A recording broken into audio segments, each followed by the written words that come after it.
Discussions of staff reduction have ramped up after it leaked that a staffer made an off-color joke about Sen. John McCain, who has brain cancer, during a daily communications meeting. Multiple officials inside the West Wing see the leaks of information as impossible to prevent. Dozens of senior White House officials speak to reporters on a daily basis, including, at times, President Donald Trump himself. Officials conceded to CNN they have not identified which staffer it was that leaked Kelly Sadler's comment regarding McCain to the press, and acknowledged the leaks aren't expected to be stopped completely by staff reductions. The planning is in the preliminary stages, and is expected to take place over the coming weeks. The White House declined to comment. The furious response from the president and senior administration officials to the leak of Sadler's remark has again created a sense of paranoia within the communications team in recent days, with some officials fearing that they could be fired at a moment's notice.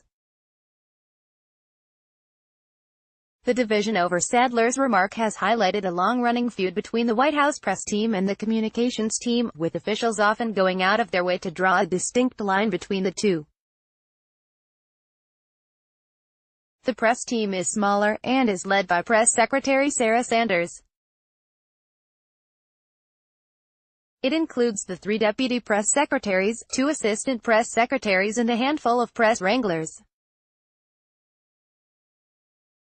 The communications team, on the other hand, is much larger.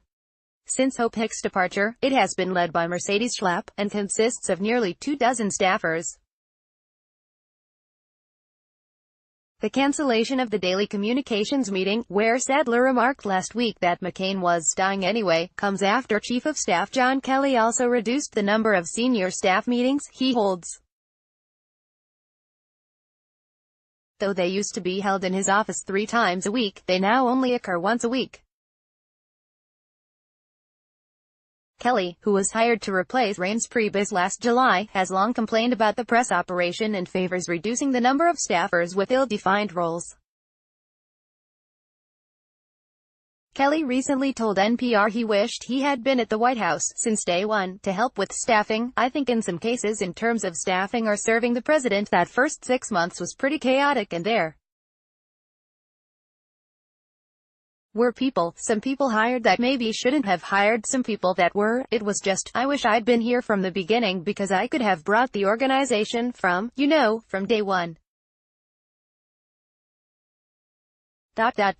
Now it's not that things were a disaster for that 6 months, but I believe they could have been better, Kelly said.